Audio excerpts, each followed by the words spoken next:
Assalamualaikum warahmatullahi wabarakatuh. Hai, ketemu lagi bersama aku Ivan Fatima Zahra. Kali ini biasa ada tugas presentasi dari mata kuliah Ulumul Hadis untuk mempresentasikan materi dari pembagian hadis ditinjau dari aspek kuantitas rawi. Oke, biasa media menggunakan PowerPoint. Tanpa panjang lebar, langsung aja kita ke materi sebagai berikut. Tonton terus ya, yuk. Oke, langsung aja pembagian hadis ditinjau dari kuantitas rawi. Yang pertama ada hadis mutawatir. Hadis mutawatir ini berasal dari isim fa'il, yaitu at-tawatur. Secara istilah adalah hadis yang diriwayatkan oleh rawi yang banyak pada setiap tingkatan sanadnya, yang menurut akal tidak mungkin para perawi tersebut sepakat untuk memalsukan hadis. Jadi, hadis mutawatir ini adalah secara singkatnya adalah hadis yang diriwayatkan oleh perawi yang banyak. Di sini tingkatan banyaknya itu lebih dari 10 orang menurut para ulama kayak gitu. Terus di sini yang belum tahu perawi itu apa? Perawi adalah orang yang meriwayatkan hadis. Kalau sanad adalah silsilah nama-nama perawi yang membawakan suatu berita tentang hadis Nabi atau kejadian-kejadian yang dialami itu sanad. Terus lanjut ke yang berikutnya, ada syarat hadis mutawatir. Syaratnya ada 4, yaitu yang pertama diriwayatkan oleh jumlah perawi yang banyak. Menurut kebiasaan mereka tidak mungkin bersekongkol atau bersepakat untuk berdusta. Terus yang ketiga, jumlah yang banyak ini berada pada semua tingkatan sanad.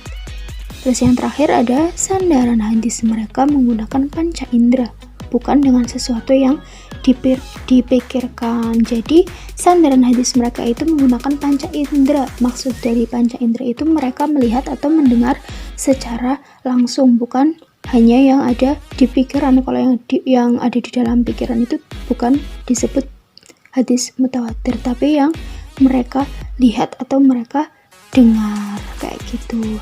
Terus lanjut, hadis mutawatir itu dibagi menjadi 2. Yang pertama mutawatir lafzi dan yang kedua itu mutawatir maknawi. Kalau mutawatir lafzi sendiri itu adalah hadis dengan susunan redaksi yang persis sama. Dengan demikian garis besar serta perincian maknanya tentu sama pula.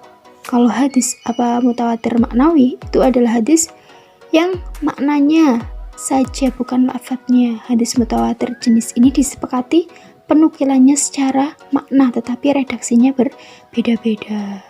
Jadi secara makna itu menunjukkan yang sama tapi secara lafadznya itu berbeda kayak gitu.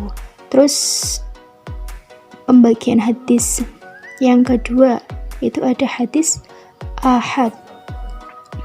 Menurut para ulama, batasan hadis ahad yaitu hadis yang para perawinya tidak mencapai jumlah rawi hadis mutawatir, baik rawinya itu 1, 2, 3, 4, 5 dan seterusnya, tetapi jumlahnya tidak memberi pengertian bahwa hadis dengan jumlah rawi tersebut masuk dalam kelompok hadis mutawatir.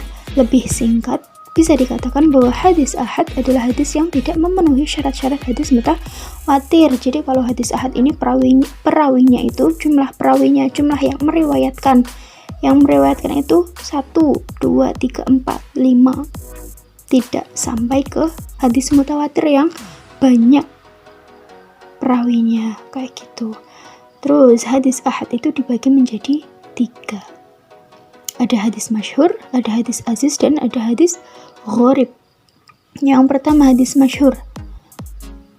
Hadis masyhur ini hadis yang diriwayatkan oleh 3 orang atau lebih serta belum mencapai derajat mutawatir. Menurut ulama fikih, hadis masyhur itu adalah muradif dengan hadis mustafid. Sedang ulama yang lain membedakannya, yakni suatu hadis dikatakan mustafid bila jumlah rawi-rawinya 3 orang atau lebih sedikit, sejak dari tabaqut pertama sampai dengan tabaqut terakhir. Terus yang kedua ada hadis ahad.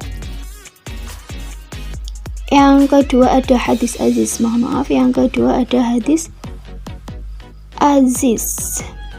Hadis yang diriwayatkan oleh dua orang, walaupun dua orang rawi tersebut terdapat pada satu tabaqat saja, kemudian setelah itu orang-orang pada meriwayatkannya, itu hadis aziz. Yang ketiga ada hadis gharib.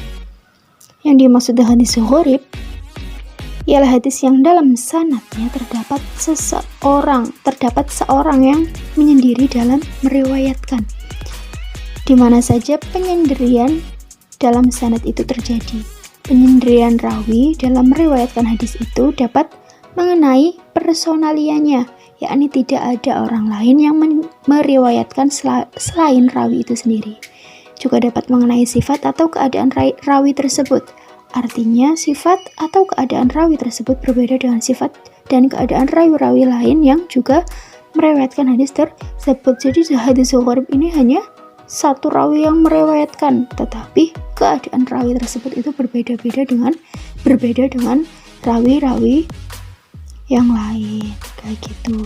Terus yang terakhir dari pembahasan ini adalah skema sanad. Tentang skema sanad ini bisa dilihat ya, skema sanad dari imam besar yaitu Imam Muslim sama Imam At-Tirmidzi. Jadi skema sanad ini menjelaskan tentang